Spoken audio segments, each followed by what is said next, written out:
이제 그 유엔과 지속가능 발전 목표에 대해서 설명을 드릴 거고요. 앞서 설명드렸다시피 오늘은 첫날인 만큼 간단하게 그냥 쉬엄쉬엄 듣는 강의라고 생각을 해주시면 되고, 제가 중간중간에 막 질문을 여러분께 던질 거예요. 그럼 같이 참여를 좀 해주시면 돼요. 그래서 아시는 범위 내에서 답변을 잘 해주시면 되고요. 이미 잘 알고 있으신 분들도 계실 거고, 처음 듣는 분들도 계실 거고, 들으시면서 여러분들이 이제 유엔에 대해서, 우리 지속가능 발전 목표에 대해서 알아야 될 기본 상식들을 제가 조금 정리를 한 강의라고 보시면 돼요. 내용이 그렇게 심오하진 않으니까 편안하게 들어주시면 감사드리겠습니다.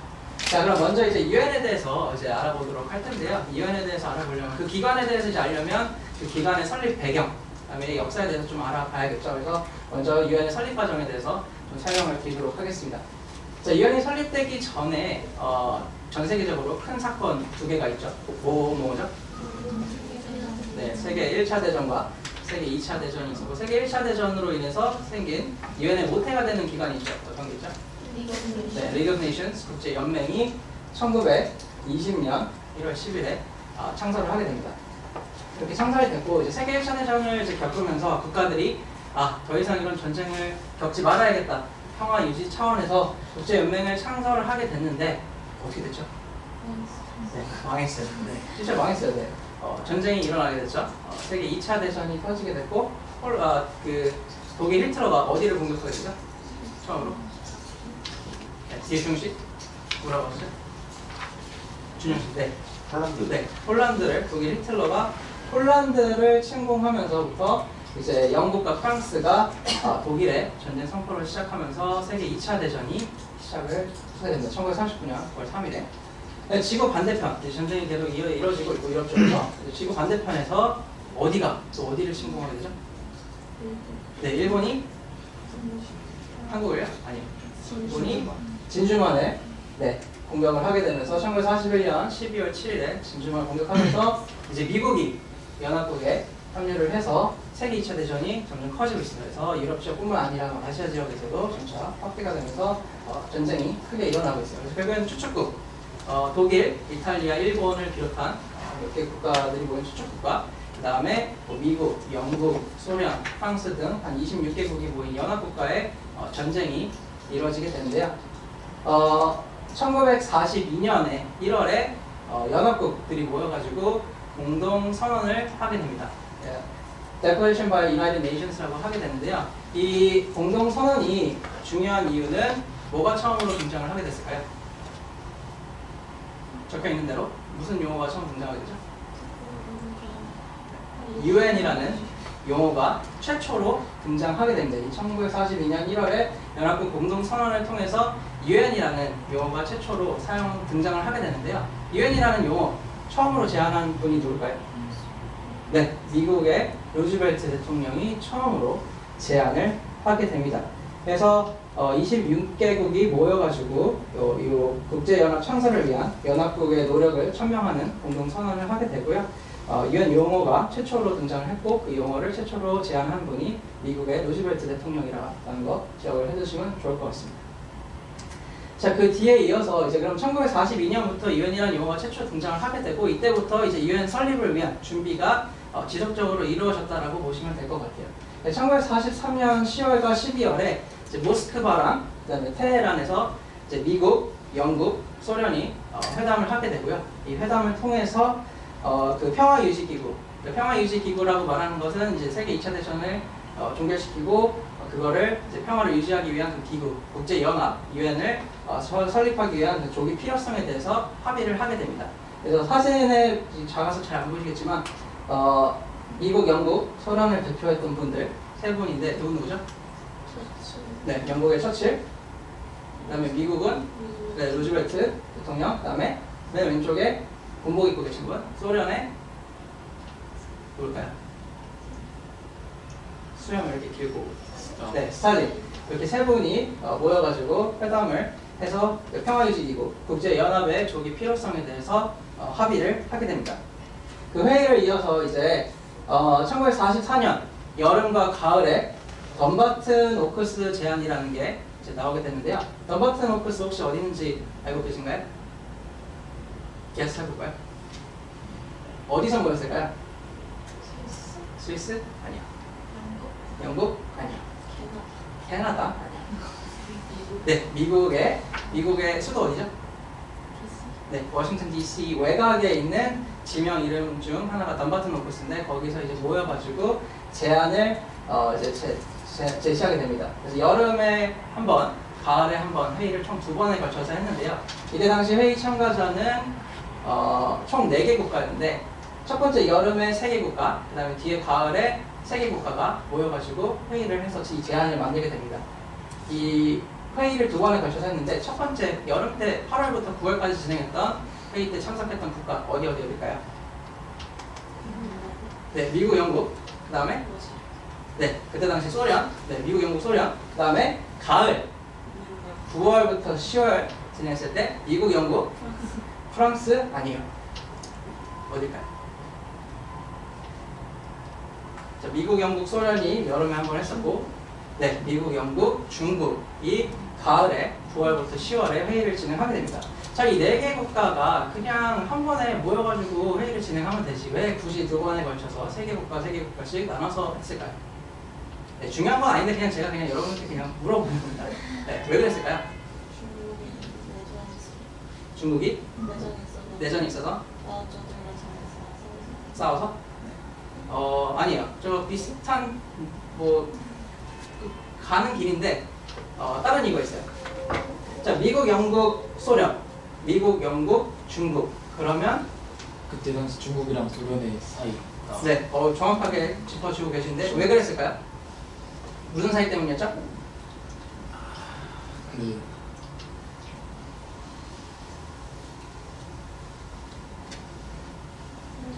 소련의 정권 바뀌어서 정권이 바뀌었다. 아니에요. 그 세계 2차 대전 지도상으로 봤을 때 유럽에서 전쟁이 이루어지고 있었고 아시아 쪽에서 전쟁이 일어나고 있었죠. 자, 중국은 당시 어디랑 싸우고 있었죠? 네, 일본이랑 전쟁을 하고 있었고 그 소련은 어디랑 전쟁을 하고 있었죠? 네, 독일이랑 하고 있었어요. 근데 중국이 자꾸 소련에게 일본 싸울 때 같이 좀 참여해달라고 제안을 계속 하고 있었어요. 근데 소련은 이미 독일이랑 전쟁을 하고 있었기 때문에 일본까지 신경 쓰기가 너무 힘든 거예요. 그래서 중국을 만나기 굉장히 꺼려했다고 해요. 그래서 미국, 영국, 소련이 여름에 한 번, 미국, 영국, 중국이 가을에 한 번 이렇게 회의를 해서 이 덤바튼 오프스 제안이라는 것을 채택을 하게 됩니다. 근데 뭐 따로 한 거가 중요한 게 아니라 이제 이 덤바튼 오프스가 왜 중요한지를 좀 봐야 되는데요. 이 덤바튼 오프스 제안이 결국 뭐냐면 UN 헌장, Charter of the United Nations의 초안이 되는 제안서가 됩니다. 그래서 UN 헌장의 초안이 되는 부분들이 되고요. 그 다음에 UN의 목적이라든지 원칙, 구성 등을 합의한 제안이라고 해서 중요하다고 보시면 되겠습니다.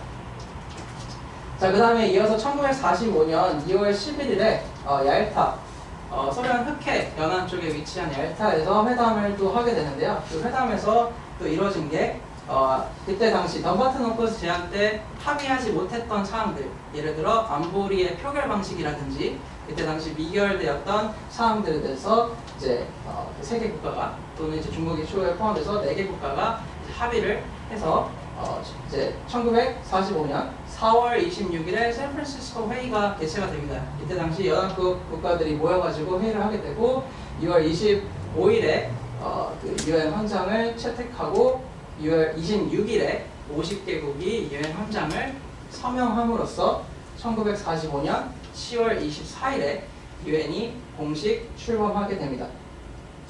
자, 그러면 여기서 이제 UN의 날 언제죠? 날짜가 2개 있어서 헷갈리죠? 언제일까요? 네, 10월 24일이 UN의 날이고요. 1947년에 UN 총회에서 그 UN의 날을 기념하기 위해서 채택을 했다고 합니다. 그래서 47년에 UN 총회를 통해서 UN 데이를 지정을 했고 10월 24일, 매년 10월 24일은 UN의 날이라고 기억을 해주시면 돼요. 그래서 다양한 UN 기구들이 10월 24일에 UN을 기념하는 행사들을 많이 하게 되고 UN협회 세계연맹도 마찬가지로 같이 그런 행사들을 진행을 하고 있습니다. 자, 그러면 UN이 이제 10월 24일에 공식 출범하게 됐는데 이때 당시 처음 시작할 때 회원국 총 몇 개 회원국으로 시작을 했을까요?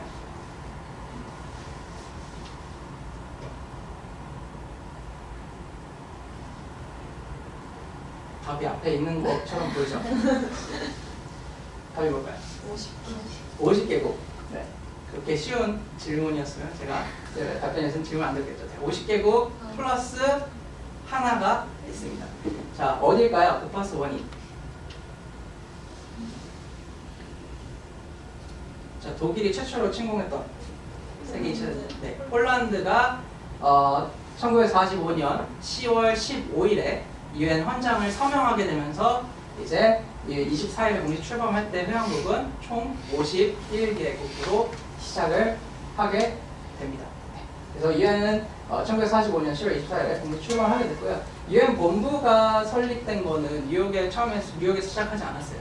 뉴욕에서 시작을 하지 않았고 계속 돌아다니다가 런던에서 47년 런던에서 총회를 해가지고 그때 결정이 되었다고 하고 미국이 이제 부지를 락펠러가 이제 그 유엔 지금 현재 본부 그 부지를 기부함으로써 유엔 본부 거기 그 헤드쿼터 건설 작업이 시작이 되고요. 추후에 이제 유엔 본부는 뉴욕으로 들어가게 됐다고 합니다.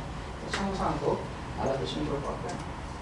자, 그럼 이제 유엔의 그 설립 배경을 보았더니 유엔의 목적에 대해서 이제 보게 될 텐데요. 유엔의 목적, 크게 제가 여러 가지 목적이 있지만 네 가지로 좀 축약을 해봤습니다. 첫 번째, 아무래도 세계 2차 대전을 바탕으로 설립이 된 기반으로 설립이 된 기구이기 때문에 국제 평화 및 안전 유지하는 게 가장 큰 중요한 기능이라고 보실 수 있고요. 대부분의 유엔 활동들이 이 기능을 중심으로 전개된다라고 보시면 될 것 같습니다. 그 다음에 두 번째는 이제 국가 간 우호관계 발전을 위해서 진행을 하고 있고, 그래서 회원국들 간의 우호관계 발전을 위해서 많은 노력들을 하게 되고, 그 우호관계를 발전하기 위해서는 세 번째인 경제, 사회, 문화, 인도적 문제 해결 및 인권과 기본적 자유의 존중을 증진하기 위한 국제적 협력을 달성하는 데 있어서 많은 노력들을 하고 있다고 보시면 되겠습니다. 그다음에 마지막으로 위에 이제 세 가지 공동 목표들을 달성하기 위해서 국가 활동을 조화시키는 그런 중심적인 역할을 하는 게 유엔의 큰 주요 목적이라고 보시면 될 것 같아요. 다음은 유엔의 기능에 대해서 이제 보도록 할 텐데요. 마찬가지로 기능도 목적과 크게 다르진 않는데 첫 번째 가장 아까 중요하다고 말씀드렸던 국제 평화 안전의 유지가 가장 주된 기능 중 하나라고 보시면 되겠고요. 네, 두 번째는 이제 경제적 사회적 개발 촉구라고 보시면 되는데 이제 회원국들의 그런 생활 수준 향상이라든지 완전 고용 실현, 그다음에 사회적 경제적 개발 조건을 향상시키는 데 있어서 많은 기능들을 하고 있다라고 보시면 되겠습니다. 그 다음에 세 번째는 이제 인권 보호예요. 인권 보호는 헌장 제1조 유엔의 주요 목적 중 하나가 이제 국제 협력을 통해서 인권을 보호하는, 인권을 존중하는 그런 부분이 명시되어 있기 때문에 유엔 기능 중 하나라고 보시면 되겠고요. 네 번째는 탈식민, 그래서 민족 자결권을 규정한 헌장의 원칙에 따라서 1945년 창설 이래에 한 70개국의 독립을 위해 많은 노력들을 유엔이 해왔습니다. 그 다음에 마지막으로 이제 국제법 발전을 촉진시키는 데 있어서 그 기능이 있고요. 헌장 1조랑 헌장 13조에 명시된 부분에 따라서 이제 국제법을 발전시키는 데 많은 기능들을 해오고 있다고 보시면 되겠습니다. 그래서 유엔의 기능, 물론 다양한 기능들이 있지만 그 중에 제가 5가지 중요한 부분들을 좀 추가적으로 잡아왔고요. 자, 다음은 유엔의 주요 활동 분야에 대해서 보도록 할게요. 유엔의 주요 활동 분야가 있는데 유엔의 3대 의제라는 게 있어요. Three Pillars of the United Nations라고 있는데 혹시 이 3대 의제가 뭔지 아시는 분?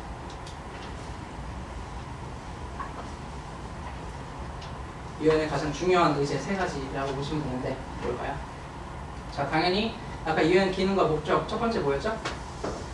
네, 평화 및 안보, Peace and Security가 첫 번째 의제가 되겠고요. 두 번째는 뭘까요? 아까 기능 중 세 번째 H로 시작하고 두 번째 단어 R로 시작하는 Human Rights, 인권. 네, 인권이 그 중 하나가 되겠고요. 마지막으로 또 뭐가 있을까요? 지금 전 세계가 주목하고 있는 유엔이 달성하고자 하는 목표와 관련된 아니요. 아니요. 교육. 교육은 뒤에 이제 옆에 세계 시민 교육 쪽에서 나오고요. 3대 의제 중 하나인데 아니요. 아니요. 자, 지금 우리가 17개 목표 뭐죠?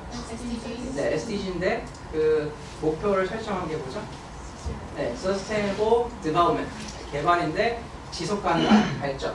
그래서 그게 유엔의 3대 의제라고 보시면 되겠습니다. 유엔의 3대 의제는 지속 가능 발전, Sustainable Development, 평화 및 안보, Peace and Security, 그다음에 인권, human rights라고 보시면 되겠는데 이 3대 의제에 대해서 중요성을 굉장히 강조를 해왔지만 유엔이 추가적으로 더 강조하는 부분이 결론적으로 이러한 3대 의제의 문제점들을 해결하기 위해서는 무엇이 중요하다? 여러분들과 같은 청소년과 청년들이 굉장히 중요하다라고 생각을 해서 그 청소년과 청년들을 교육시키는 데 있어서 굉장히 많은 관심도를 갖고 있어요. 그래서 다양한 기구들에서 진행하고 있는 그런 교육 과정들이 다 이런 청소년, 청년들을 대상으로 진행되는 그 대학생들 표단 프로그램도 그 일환으로 진행되는 프로그램이라고 보시면 되겠어요. 그래서 교육과 청소년, 청년을 포함해서 이제 세계시민 교육이라는 게 이제 발달을 하게 되고요.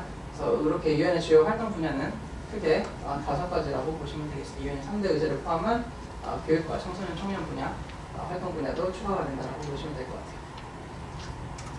자, 다음은 이제 유엔의 주요 기관에 대해서 보도록 할 텐데요. 유엔의 주요 기관 총 몇 개죠? 네, 아까 제가 또 막 뽑았다고 해서 고민을 딱 하시는데 답은 명확하게 적혀 있어요. 6개입니다. 6개인데 6개 다 알고 계신가요? 유니세프는 유엔의 주요 기관은 아니에요. 유니세프는 유엔 산하기고요. 네, 제너럴 어셈블리, 안보리, 또 UNDP는 마찬가지로 유엔의 주요 기관 아니에요. 유엔 주요 기관을 지금 여쭤보고 있는 거예요.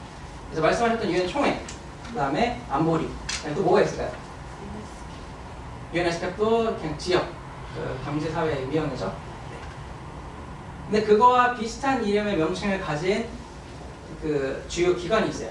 경제와 사회 문제를 다루고 있는 이코소c, 네, Economic and Social Council, 경제사회 이사회라고 하고 한국어로 또 한국인들은 또 그 줄여서 말하는 걸 굉장히 좋아하죠. 경살이라고. 안보리에서 경살이라고. 네, 있고 또 3개 나왔어요 지금까지. 또 뭐가 있을까요?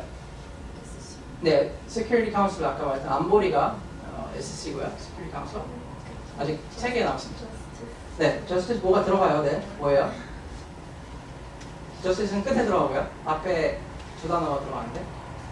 그 International Court of Justice. 네, International Court of Justice (ICJ) 국제사법재판소 4번째까지 나왔고요. 2개 남았습니다. 아니, HRC는 아니에요. HRC는 GA 밑에 있는 그 기관이고요.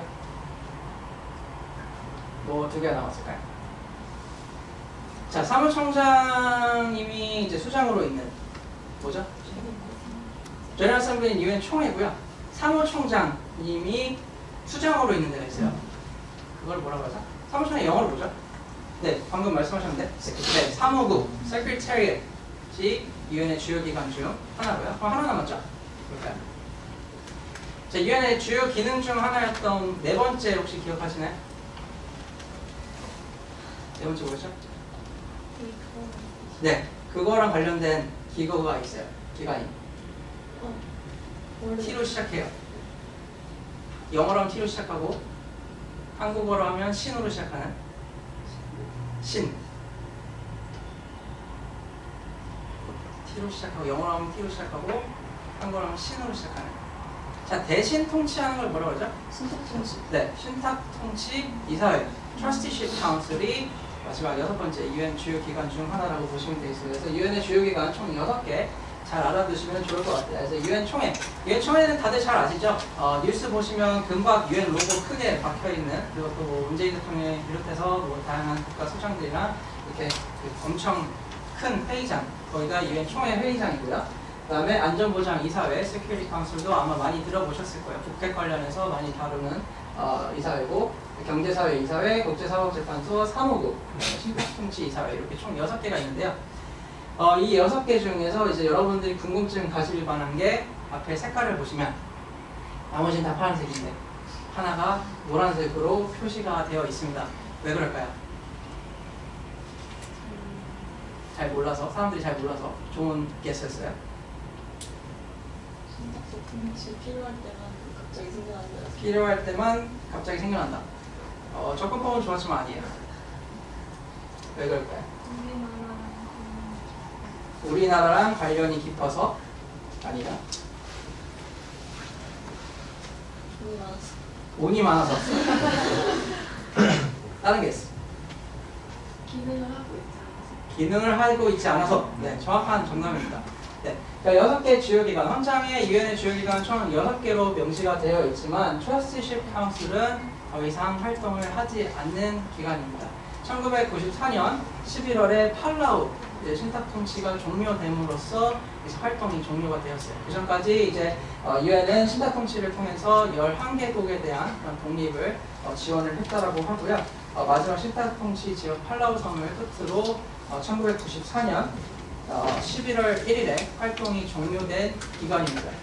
그래서 이 기관 6개를 보시면 여러분들이 뉴욕 8월에 가시면 첫날에 월요일에 이제 UN 투어를 하시게 될 텐데요. UN 투어 하실 때 다 가보실 수 있어요. Except for 인터내셔널 네, International Court of Justice만 못 가시는데 그 이유가 뭘까요?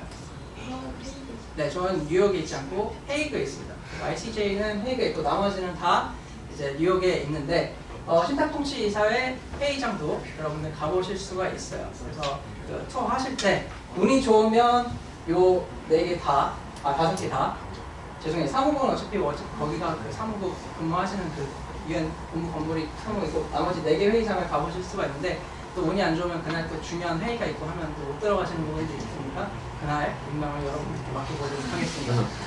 네, 신탁통치이사회는 결국 이제 활동은 종료되었지만 회의장은 그대로 명칭 Trusteeship Council 명칭 그대로 두어져 있고요. 여기서는 이제 UN의 그런 다양한 행사들을 할 때 회의장을 사용을 해요. 그래서 얼마 전에 BTS가 그 연설을 한 거 기억하시나요?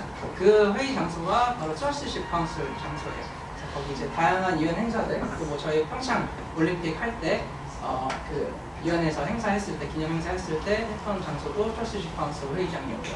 그래서 Trusteeship Council 회의장은 명칭만 그대로 두고 그 장소는 그냥 다양한 UN 행사들을 지원하는 장소로 쓰이고 있다라고 알아두시면 좋을 것 같고요. 지금 신탁통치이사에 대해서 지금 리폼 얘기가 굉장히 많이 나오고 있어요. 그래서 이제 활동이 종료가 되었기 때문에 이거에 대해서 아예 없애자 뭐 이런 논의들이 계속 이어지고 있지만 아직까지도 그 논의가 이어지고 해결이 안 되고 있는 부분이 있습니다. 그래서 이 부분 만약에 나중에 이제 대학원 관심 있으신 분들 국제대학, 국제관계학 이쪽 전공하실 분들은 이 신탁통치이사를 어떻게 했으면 좋겠는지에 대한 논문거리도 주제가 될 수 있다고 보시면 될 것 같아요. 자, 유엔의 주요 기관에 대해서 알아봤는데 이제 유엔 회원국에 대해서 알아보도록 하겠습니다. 유엔 총회부터 시작을 할 텐데요. 유엔 총회 총 몇 개국으로 구성이 되어 있죠? 회원국이 몇 개죠? 194, 5.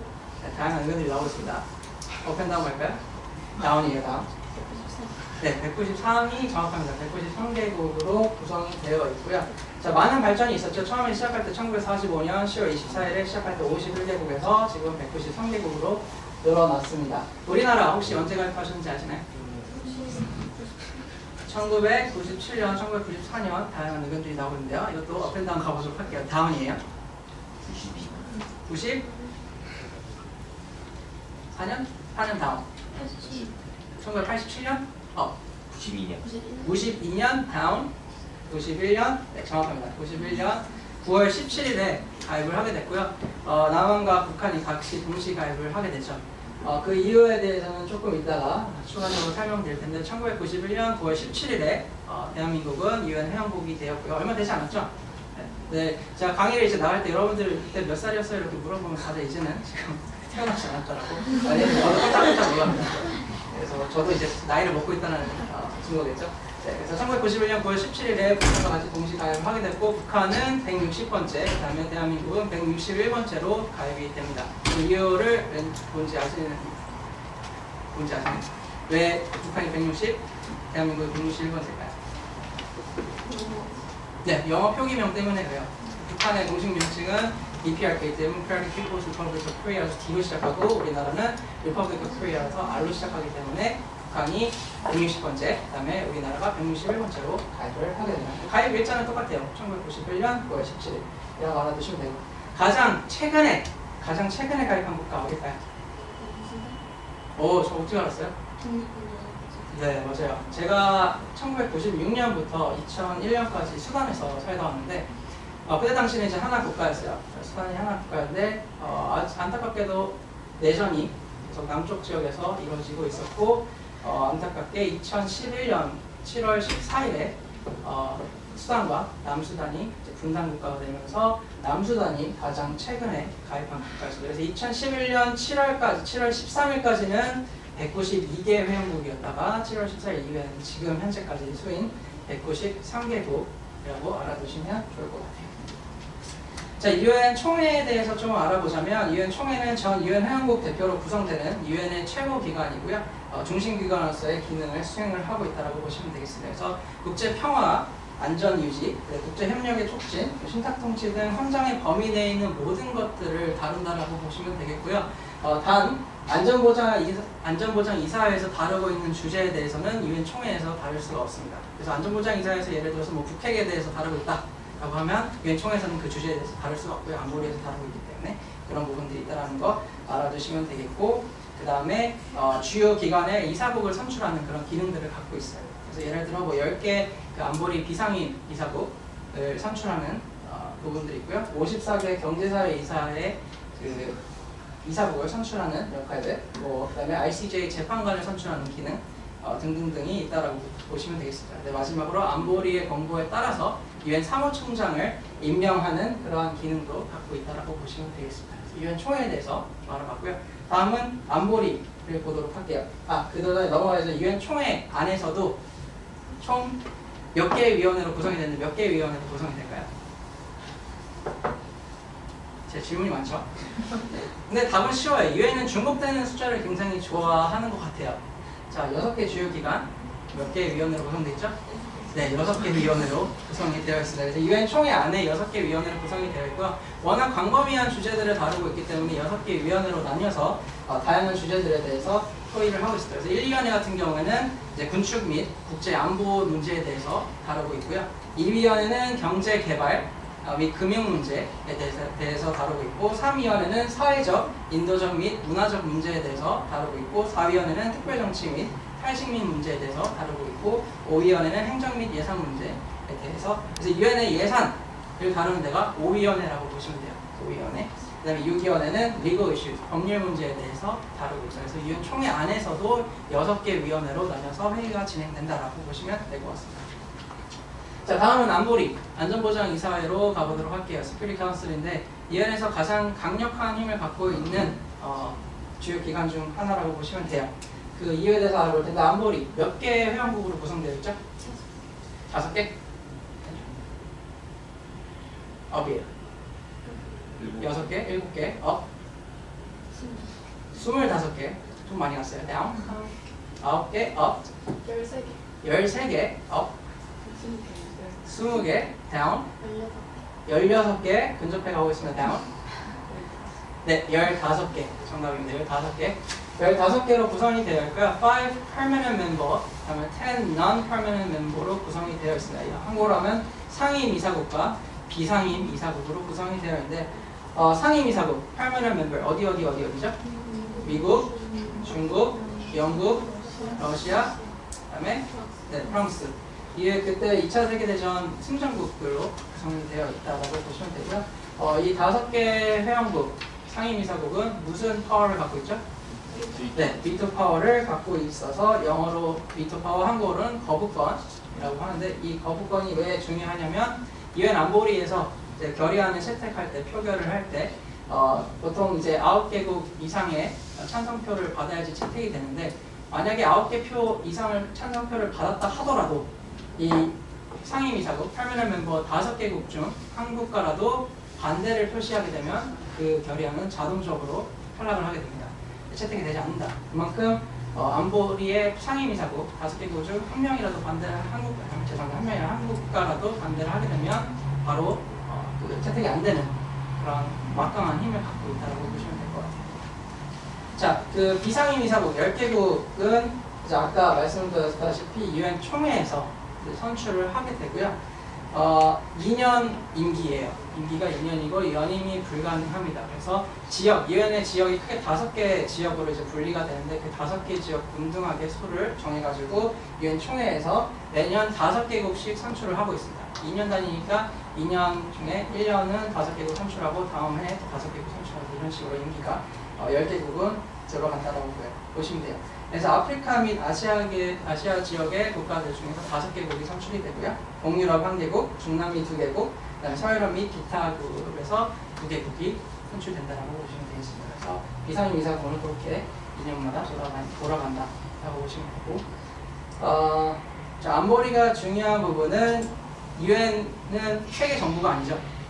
그래서 유엔에서 나오는 그런 뭐 결의안이라든지 문서라든지 이런 거는 법적 구성력이 없습니다. 하지만 안보리에서 나오는 부분에 대해서는 법적 구성력을 갖는 결정할 수 있는 그런 유일한 기관이다라고 보시면 돼요. 그래서 저희가 지금 UN sanctions 많이 지금 들어보셨죠? 그래서 북핵 관련해서 sanction 제재가 많이 들어간 부분에서 지금 국가들이 다 지키려고 하는 부분들이 안보리에서 결정을 했기 때문에 그 지키는 거에 대해서 많은 노력을 하고 있다라고 보시면 되겠습니다. 그래서 유일하게 구성력을 갖고 있는 그런 결정권을 갖고 있는 유일한 기관이다. 그래서 가장 막강한 유엔의 기관이다라고 보시면 될 것 같아요. 자, 다음은 경제사회 이사회를 보도록 할 텐데요. 경제사회 이사회는 몇 개의 회원국으로 구성이 될까요? 제가 아까 유엔 총회 기능 설명하다가 제가 답을 흘려버렸는데 혹시 들으신 분 계신가요? 몇 개국일까요? 경제사회 이사회.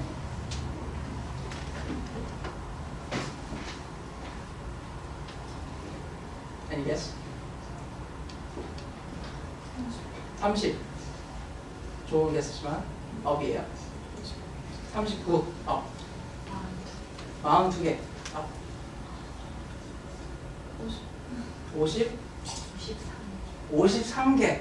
Very close. 업. 55. Very close down. 네, 그러면 54. 네, 54개 회원국으로 구성이 되어 있습니다. 그래서 죄송합니다. 경제사회 이사회는 54개국으로 구성이 되어 있고요. 처음 시작할 때는 18개국으로 시작을 했어요. 18개국으로 시작을 해서 1963년은 27개국으로 올라갔고요. 그 다음에 1973년에 지금 현재 수인 54개 회원국으로 구성이 되어 있습니다. 경제사회 이사회는 뭐하는 기관이냐 하면 경제사회 문화, 교육, 일단 보건 및 관련 사항에 대한 연구, 보고 및 발의를 하는 기관이에요. 그래서 다양한 그 NGO들과 또 그 기관 내에 있는 그런 다양한 기관들과 같이 협업을 해서 진행을 하고 있고요. 이사국 임기는 3년마다 바뀐다라고 보시면 돼요. 그래서 마찬가지로 18개국이 매년 이제 유엔 총회에서 선출이 됩니다. 그래서 18개국 돌아가면서 1년씩 매년 선출이 되면서 54개국 회원국으로 구성이 되어 있다라고 보시면 되겠습니다. 자, 이제 마지막 2개가 남았는데요. 2개 어디죠? 네, 국제사업재판소랑 사무국이 남아있는데 사무국부터 보도록 하겠습니다. 사무국에는 총 몇 개의 회원국이 아닌 몇 명이 근무를 하고 있을까요? 네, 대략적으로 약 4만 명, 한 3만 8천 명이 근무를 하고 있고요. 유엔 사무국이라고 하면은 유엔 본부뿐만 아니라 제네바 등등등 유엔 그 위치한 사무국에 소속되어 있는 인원만 한 3만 8천 명. 이 중에 한 19,000명이 유엔 그 본부에서 근무를 하고 있다라고 보시면 되겠습니다. 그래서 굉장히 많은 인원으로 구성이 되어 있지만 4만 명이라는 수가 커 보일 수도 있지만 그 193개국의 그런 의제들을 다 다루는 데 있어서는 터무니없이 적은 숫자죠. 그래서 많은 힘든 과정들을 겪고 계신데 많은 노력들을 하고 있고 이제 많은 일들을 하고 있다라고 보시면 돼요. 그래서 아까 그 임진원장이 처음에 이제 프로그램 소개할 때 정기예산 분담금에 대해서 얘기를 했는데 가장 돈을 많이 내는 국가 어딜까요? 네, 미국이 그 193개국 회원국을 이제 분담금을 이제 계산을 하는데 그거를 오의원에서 아까 말씀드린 유엔 총회 오의원에서 담당을 하게 되고 계산법에 따라서 22%가 최대 분담할 수 있는 금액이고요. 그거를 이제 미국이 22%를 지금 분담을 하고 있고요. 2위는 어딜까요? 자, 일본이 작년까지만 해도 2위였어요. 근데 지금 바뀌었습니다. 네, 어딜까요? 네, 중국이 2위로 올라섰고요. 일본이 3위로 내려앉았습니다. 자, 일본이 그만큼 분담금을 많이 냈던 이유는 뭐였을까요? 패전국가라서? 네, 정확해요. 안보리의 P5 멤버 중 하나가 되고 싶다라고 해서 분담금을 많이 내고 있었습니다. 그래서 P6를 만들려고 막 노력을 했지만 지금까지 계속 물거품이 되었죠. 그리고 이제 분담금도 2위에서 3위로 내려앉게 됩니다. 우리나라는 이제 2.2%를 분담을 하고 있고 전 세계 193개국 회원 중에서 11위에 지금 이렇게 있습니다. 한국도 굉장히 많은 부담을 하고 있고 또 그에 비해서 이제 유엔에 근무하시는 한국인 수가 그렇게 많지가 않아서 외교부에서도 굉장히 많은 노력들을 하고 있고 이제 저희도 이런 프로그램을 진행하는 이유가 여러분들께 유엔이나 국제기구에 진출할 수 있는 그런 진로 발판을 만들어 드리기 위해서 이런 프로그램들을 많이 진행하고 있다고 보시면 될 것 같아요.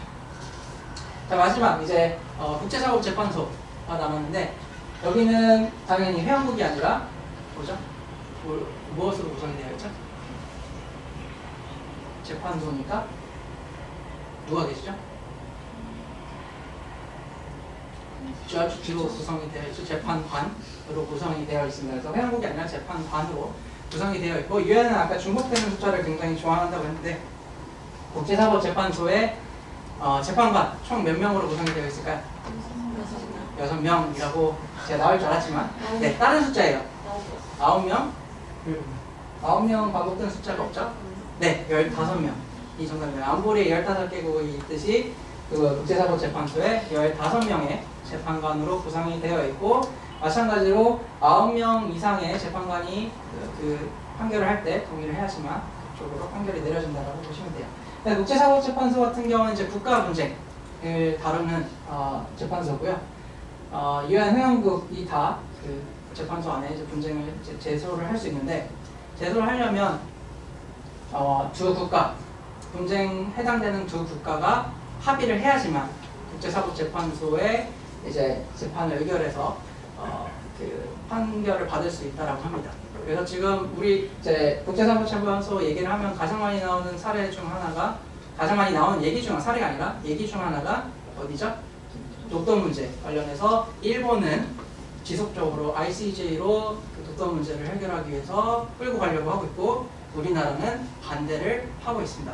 왜냐? 우리나라는 독도 우리 건데 굳이 왜 거기까지 가서 판결을 받아야 되느냐 이렇게 우리나라 주장을 하고 있는 거고 일본은 본인들이 봤을 때 국제사법재판소를 가져가면 본인들이 좀 그 판결 기준이 높게 나올 수 있으니까 우위에 정하니까 자꾸 ICJ로 끌고 가려고 하는데 우리가 반대하기 때문에 결국 ICJ로 못 넘어가는 부분이라고 보시면 될 것 같아요. 그러니까 두 분쟁 지역의 국가들이 같이 합의를 해야지만 판결을 내릴 수 있다고 보시면 되고요. 개인과 국가 간의 그런 판결은 할 수 없고 국가와 국가 간의 분쟁에서만 국제사법재판소에서 다루고 있다라고 보시면 되겠습니다.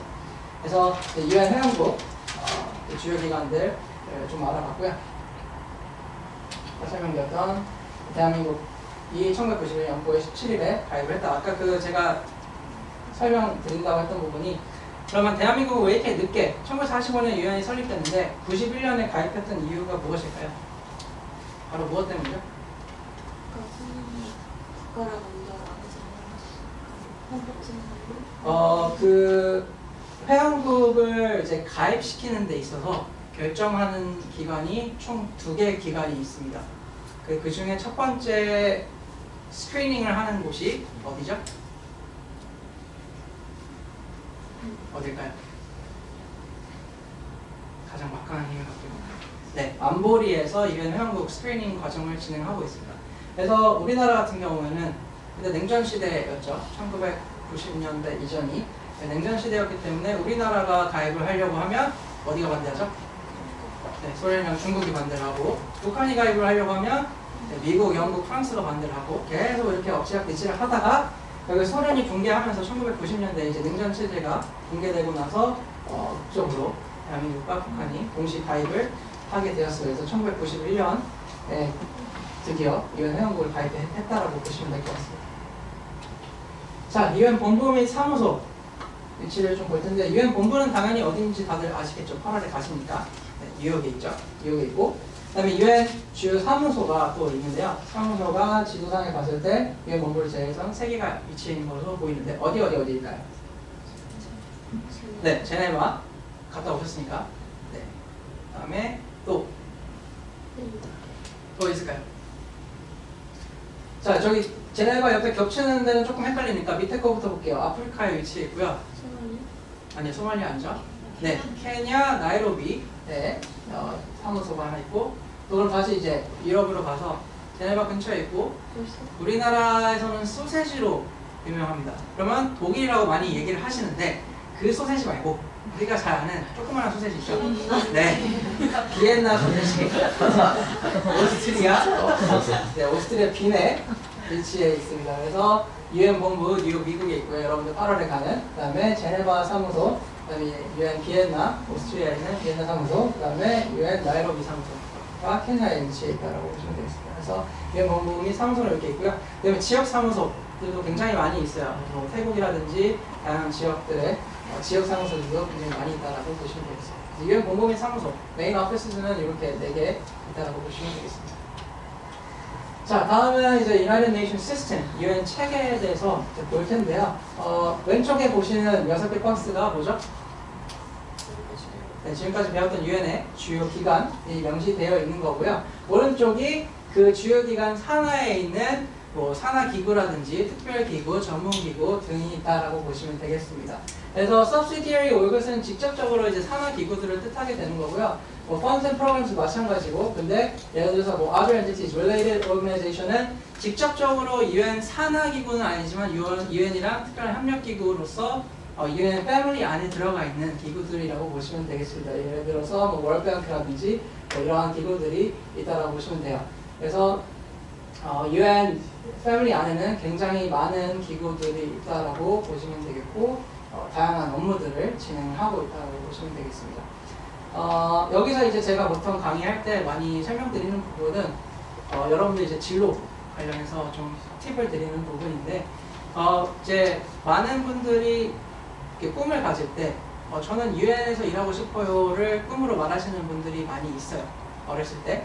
근데 그냥 막연하게 UN에서 일하고 싶어요라고 말하는 것은 나는 대기업에서 일하고 싶어요라는 말이랑 똑같다라는 것을 설명드리기 위해서 이 지도를 이제 펼쳐 보이는 겁니다. 그래서 UN 내에도 엄청나게 다양한 기관들이 존재를 하고 있고, 이제 여러분들의 꿈, 진로를 이제 찾을 때 구체적으로 어떤 기관에 어떤 업무를 맡는, 어떤 직무를 맡는 사람이 되고 싶은지를 이제 찾아 나가야 된다는 것을 말씀드리고 싶어요. 이거는 뭐 꼭 UN 기구뿐만 아니라 대기업을 취업하실 때, 뭐 사기업, 공기업 다 취업하실 때 구체화 시켜야 되는데, 여러분들의 꿈을 좀 더 여러분들이 전문성을 갖는 그 분야들을 찾아 나가야 된다는 걸 말씀드리기 위해서 항상 UN 시스템 얘기할 때 이 얘기를 좀 해드립니다. 그래서 이거는 뭐 강의와 별 크게 관련된 내용은 아니지만 UN 진로 이제 준비하시는 분들 계실 것 같아서 말씀드리지만, 이건 뭐 꼭 UN 진로뿐만 아니라 대기업 뭐 다른 취업 준비하실 때 도움이 되는 부분인데, UN 그 커리어스라는 사이트에 들어가 보시면 UN 채용 공고가 다 떠요. 채용 공고를 보시면 거기에 필요한 학력, 그다음에 어떤 전문성을 갖춰야 되는지, 어떤 경력을 갖춰야 되는지 다 명시된 job description이 다 있습니다. 그래서 이거를 다 명확하게 보시면 여러분들이 뭘 준비를 해야 되는지 명확하게 보여요. 그래서 그거에 맞춰서 준비를 하시면 됩니다. 마찬가지로 대기업들도 대기업 채용 공고를 하죠. 공채할 때. 채용 공고에 우리는 이러한 학력을 가진 사람, 이러한 전문성을 가진 사람 다 명시를 하죠. 그거에 맞춰서 여러분들 준비를 하시면 돼요. 이 준비를 4학년 다 돼서 하는 게 아니라 지금 1학년, 2학년 때부터 미리미리 그런 부분들을 여러분들이 가고 싶은 데를 찾아보고 그거에 맞춰서 준비를 하면 다른 분들에 비해서 좀 더 수월하게 준비를 할 수 있는 그런 팁이라고 보시면 돼요. 이렇게 쉽지 않은데 지금부터 미리 좀 보시면 여러분들 길을 찾는 데 있어. 그래서 나중에 뭐 유행 갈 때 대학원 어디 가야 돼요? 뭐 이렇게 안 물어보셔도 될 수 있게 그런 부분들을 분석하면 여러분들 길 찾는 데 좀 더 수월하다고 보시면 될 것 같습니다. 그래서 이번에 유행 가실 때도 유엔 이제 전문 관들, 유엔 실제 근무하시는 분들 만나봤을 때 그런 되게 쉬운 질문들, 유엔 갈 때 뭐 어디 전공 뭐 해야 되고 뭐 준비 이런 거 질문하지 마시고 구체적으로 업무와 관련해서 어떤 것들이 더 필요한지 이런 구체화된 질문들을 준비를 해가시는 게 여러분들한테 이득이 되실 거라고 보실 것 같아요. 그래서 그런 준비를 하시는 것도 나쁘지 않을 것 같습니다. 실제로 이제 근무하시는 분들 만나는 기회가 쉽지 않으니까 직접 그런 분들 만나면서 다양한 여러분들의 궁금증들을 많이 해소해 나갔으면 좋겠습니다. 자, 유엔 체계에 대해서 바로 갔고요.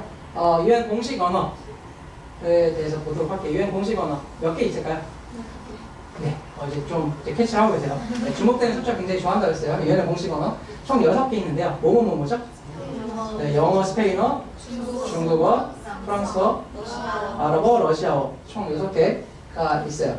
그래서 이렇게 되어 있고요. UN 홈페이지 들어가 보시면 이 6개 공식 언어로 홈페이지들이 다 구성이 되어 있습니다. 그래서 막 그 언어들 클릭해 보면은 다 웰컴을 그 공식 언어로 프랑스어, 비엔드뉴 뭐 이렇게 등등. 저는 영어밖에 못하기 때문에 그 뒤에는 다 생각을 하고 있습니다. 그래서 뭐 다른 언어를 하시는 게 있으시면 그 언어로 된 공식 언어 홈페이지를 한번 들어가 보시는 것도 나쁘지 않을 것 같아요. 그래서 대부분의 UN의 그런 문서들은 이 공식 언어로 이제 번역이 되게 되고요. 그 중에서도 UN에서 실무 언어라고 working language라고 해서 쓰이는 언어가 두 가지 있습니다. 뭘까요? 네, 영어랑 프랑스어가 실무 언어로 쓰이게 됩니다. 그래서 보통 UN에 취직을 할 때 기본적으로 영어랑 프랑스어 둘 중 하나는 필수적으로 하셔야 되고요. 그래서 여러분들 UN 홈페이지 들어가보시면 뭐 영상 이제 회의하는 영상들 다 올라와요. 그 영상 올라오는데 잘 들어보시면 어떤 분들은 영어로 대화하고 있고 어떤 분들은 프랑스어로 대화를 하시는 분들이 계세요. 그러니까 영어랑 프랑스어는 기본적으로 UN에서 많이 쓰이는 언어이기도 하고 실무 언어이기도 해요. 그래서 모든 문서 기본적으로 모든 문서는 다 영어랑 프랑스어로 번역이 되고 그 외에도 이제 UN 공식 언어로 번역되는 문서들도 있고 아닌 경우들도 있고 대부분은 이제 영어랑 프랑스어가 많이 쓰인다.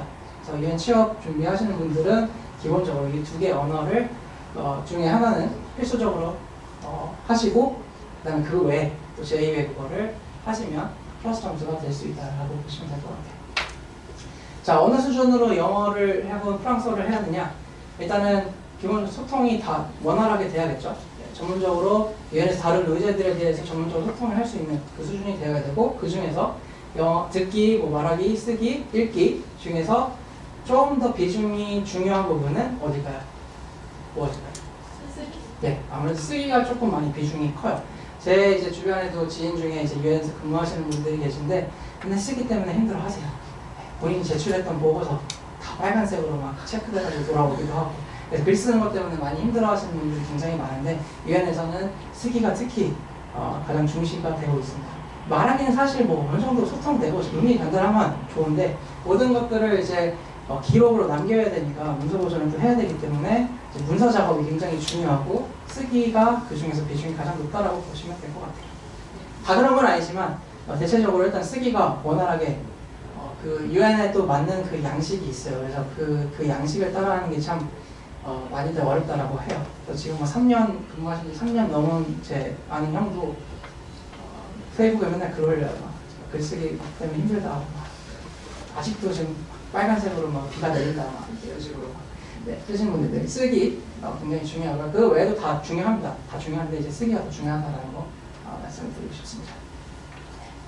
하단에 있고요. 자, 역대 UN 사무총장을 보시면 우리 자랑스러운 방기문 총장님 할 때 전까지 하셨었고 그 잘 아시는 코피 아난 등등등 1대부터 8대까지가 역대 UN 사무총장이시고 지금이 이제 9대죠. 9대 사무총장이 누군지 아세요?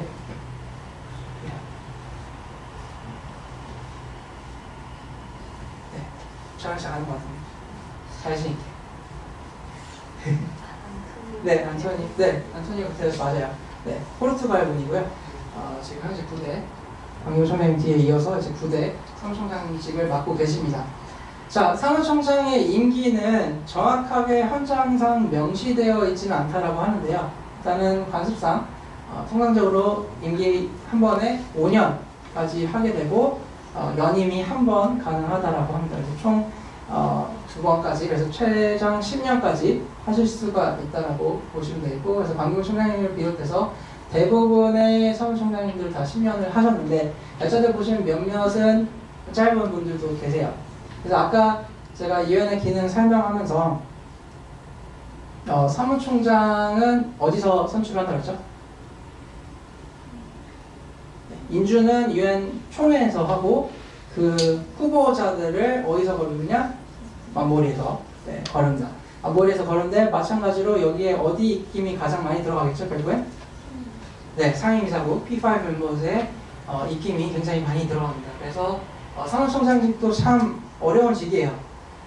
그 193개국의 조율을 잘 하면서도 P5B를 잘 맞춰야 되고요. 네.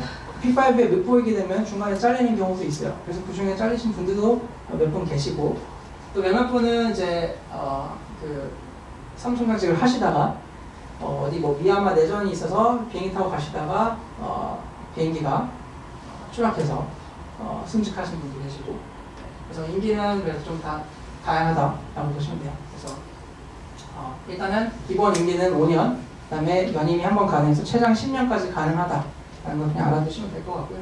네, 지금 현재 사무총장님은 안토니오 구테레스 포르투갈 분입니다. 그래서 지금까지 이제 하고 계시고, 여기까지가 이제 유엔에 대한 기본적인 여러분들 기본적으로 알아야 될 상식에 대해서 좀 설명드렸는데, 다 알고 계셨던 건가요? 처음 듣는 부분도 많나요? 이런 부분 잘 기억하셨다가 유엔 본부 가셔서 나 저거 들었었는데 저희 유엔 총회장 가서 유엔 총회 회원국 193개국 이런 것들 기억하시면서 새록새록 알아두시면 좋을 것 같아요. 뭐 제가 전달해드렸던 부분이 중요하지 않았던 부분도 있지만 그냥 추억으로 잘 간직하고 계시고, 네, 제가 이제 다음은 지속가능 발전 목표, 여러분들이 이제 뉴욕 가서 팀별 프로젝트 진행해야 되는 지속가능 발전 목표에 대해서 간단하게 설명 듣고 넘어가도록 하겠습니다. 자, 지속가능 발전 목표에 대해서 설명을 하자면, 지속가능 발전 목표는 이제 지속가능한 발전을 위한 국제적 약속이다라고 이제 적어 놓았는데요. 자, 그럼 지속가능 발전 목표를 이해하기 위해서는 지속가능한 발전이 무엇인지를 좀 알아야겠죠. 지속가능한 발전. 혹시 무슨 뜻인지 알고 계시나요? 자, 제가 이 질문을 드리면 지속하고 가능한 그런 발전 이렇게 막 얘기를 많이 그냥 풀어서 하시죠. 같이. 네, 정확하게 지속가능한 발전의 의미가 무엇일까요? 현 세대의 네. 니즈를 네, 하면서도 미래 세대를 지킬 수 있는. 그렇죠. 네, 현 세대의 그런 니스를 요구들을 충족시키면서 미래 세대들도 쓸 수 있는 그런 자원들을 남기는 그런 발전을 지속가능한 발전이라고 정확하게 명시를 해주셨어요. 네, 그래서 이때 보시면 미래 세대가 그들의 필요를 충족할 수 있는 능력을 저해하지 않으면서 현재 세대의 필요를 충족하는 발전을 의미한다라고 길게 적혀 있는데, 아까 말했던 그 뜻이에요. 네, 그러니까 우리만 쓰는 게 아니라 이제 미래 세대들을 위해서도 아껴면서 이제 발전을 해 나가는, 무분별한 발전이 아니라 미래 세대를 위해서 남기면서 발전을 해야 된다. 그래서 결국에는 이제 지속가능 발전은 사회, 그 다음에 경제, 환경 이 세 분야가 짬뽕된 발전이라고 보시면 돼요. 예전에 이제 초기에 발전에 대해서 얘기를 할 때는 보통 사회, 그 다음에 경제 부분만 많이 신경을 썼었는데, 지속 가능한 발전이라는 이런 개념이 정립이 되면서 환경 분야에 대한 그런 중요성도 굉장히 많이 요거에 대해서 이제 환경도 같이 포함돼서, 그래서 사회, 경제, 환경이 다 포함된 그런 발전이라고 보시면 되겠습니다. 그래서 이 키워드 잘 기억을 하셨다가 왜 지속가능한 발전이 무엇인지, 뭐랑 관련이 된 건지를 잘 알려면 이 키워드 3개 잘 기억을 하시면 좋을 것 같아요. 자, SDG 추진 경과 어려운 내용들이 다 적혀 있는데 뭐 중요하진 않고요. 그냥 이 흐름이 이렇게 된다라고 보시면 돼요. 그래서 아까 말씀드렸던 사회, 경제, 그다음에 환경, 이제 환경에 대한 그런 국제적 기틀이 마련됐던 때가 1972년 UN 인간 환경 회의 때 이제 처음 등장을 하게 됐고, 이때 UN Environment Program이라고 해서 UN 환경 계획이 청설이 되게 됩니다. 이때부터 이제 환경의 중요성이 이제 강조가 되기 시작을 하게 되고요. 1982년에 세계 환경개발위원회를 통해서 지속가능 발전의 개념이 정의가 이제 확립이 되고, 이때부터 이제 지속가능한 발전에 대한 정의가 많이 이제 사용이 되게 됐다라고 보시면 될 것 같습니다. 그래서 유엔 환경과 개발 회의를 통해 1992년에 리오에서 리오 데클레이션을 이제 제시를 하게 되고요. 이때 지속가능 발전 위원회가 창설이 되었고, 그 뒤로 2000년에 새천년 정상회의를 통해서 뭐가 채택이 되었죠? 네, 밀레니엄 디벨롭먼트 골스, 여러분들 잘 알고 있는 새천년 개발 목표가 채택이 되었고, 1992년에 저희 리오 플러스 10이 무슨 뜻일까요? 회의가 열린 뜻이에요.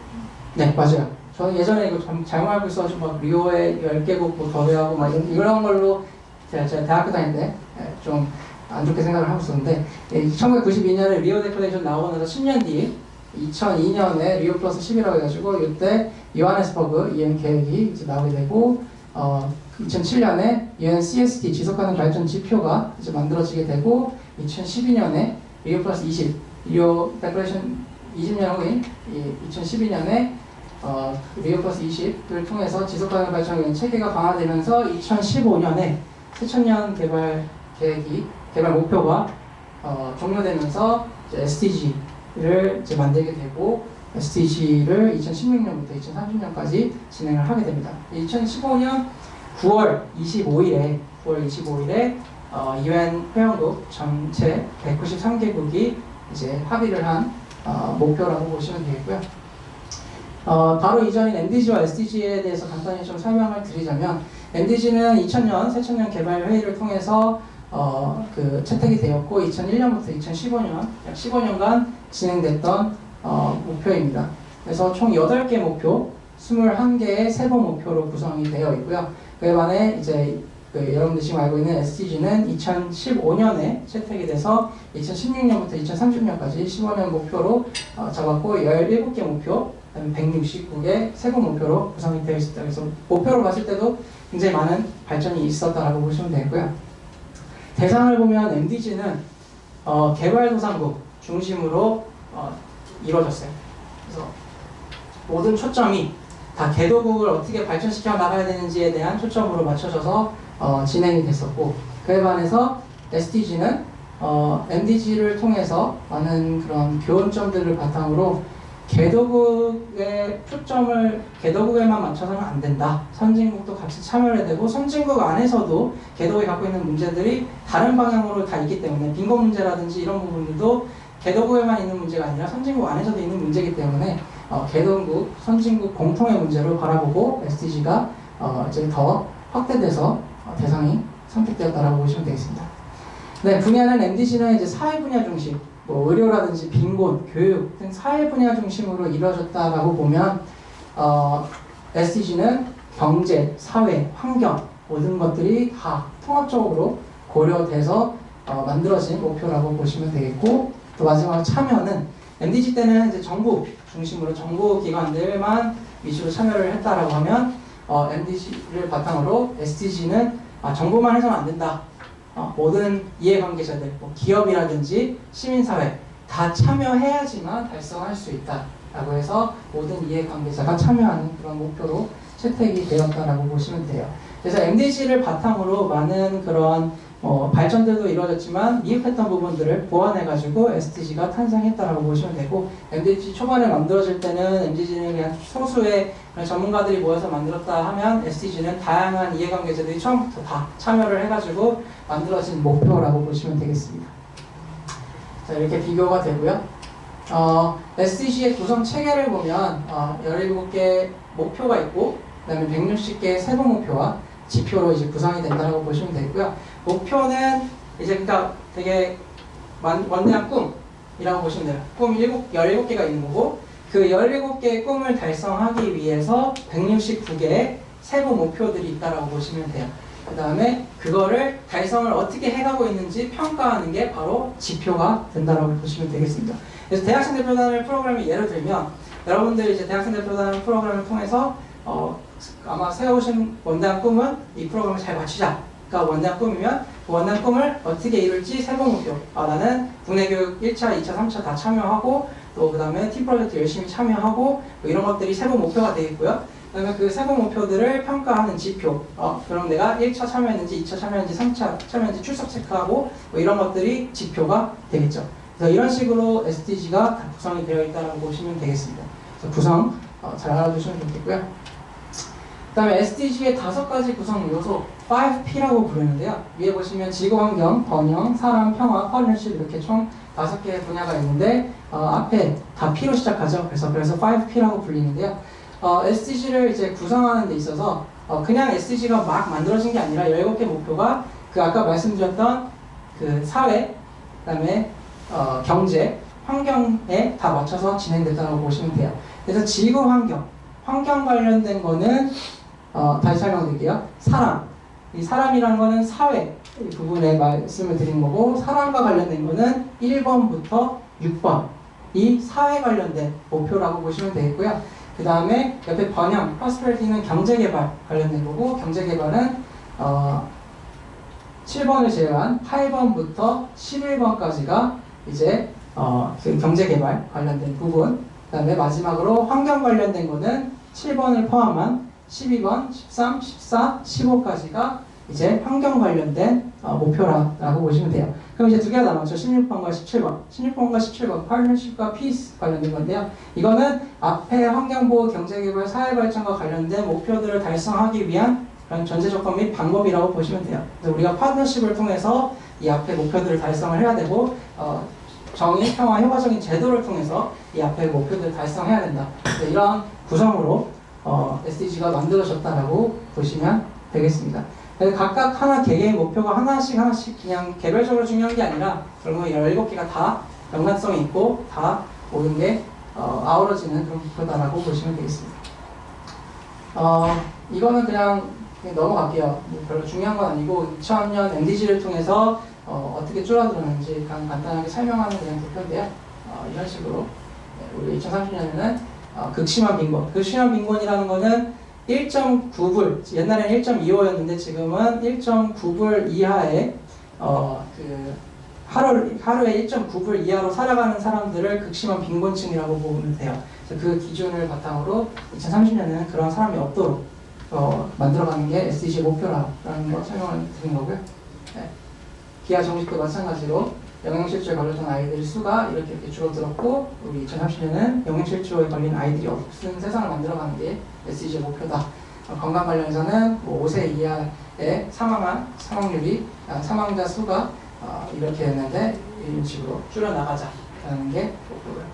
점점 이런 식으로 줄여나가자라는 거를 보여주는 게 부분입니다. 그래서 SDG에 대해서 이제 간단히 설명을 드렸고, 여러분들이 이제 뉴욕 8월에 가셔가지고 하실 거는 여러분들이 각 주제가 이제 팀별로 선정이 될 거고, 3번 맡으신 분도 계실 거고, 12번 맡으신 분도 계시고, 16번 맡으신 분도 계실 건데, 3, 12번, 16번 중에 세부 목표를 여러분들이 정해가지고 그에 관련된 주제를 선정해서 그 주제를 어떻게 하면 유엔이 좀 더 효과적으로 정책을 발전시켜 나가지고 달성할 수 있는지를 여러분들이 정책을 제안하는 게 여러분들의 팀별 프로젝트 목표라고 보시면 돼요. 그래서 그런 부분들을 이제 잘 고민하셔가지고 지금부터 이제 SDG에 대해서 공부를 좀 하시고 SDG 홈페이지 들어가셔서 각 목표, 특히 3번 여러분이 다룰 3번, 12번, 16번 목표가 정확하게 무엇인지를 좀 공부를 하신 후에 다음번 2차 때 이제 시작해가지고 각 분야의 전문가분들 제가 초빙해서 여러분들께 그 각 목표에 대해서 설명도 드리고, 그 다음에 유엔이 어떤 노력들을 하고 있는지에 대한 설명을 좀 드릴 예정입니다. 그래서 그 내용들을 바탕으로 여러분들 주제 선정하시고 팀별 프로젝트 진행을 하는 부분이라고 보시면 됩니다. 그래서 8월까지 이제 여러분들 SDG에 이제 전문가가 되신다고 보시면 되겠고요. 학교 공부하듯이 SDG에 대해서 공부를 많이 하시고, 또 팀별 프로젝트를 통해서 여러분들이 UN 직원과 동등한 위치에 있다라고 생각을 하시고 그분들에게 이런 것들을 좀 해봤으면 이 목표를 달성하는 데 있어서 도움이 될 것 같습니다. 한국을 대표하는 청년으로서 우리가 이런 것들을 좀 제안을 해서 여러분들이 이런 걸 시도를 해보면 그 SDG 목표를 달성하는 데 있어서 좀 더 도움이 되지 않을까 생각해서 이렇게 발표를 합니다. 이런 식의 그런 발표가 진행된다고 보시면 될 것 같아요. 참고를 해주시면 되고, 여기까지 해서 유엔과 SDG 교육을 마치도록 하겠습니다. 긴 시간 잘 들어주셔서 감사합니다.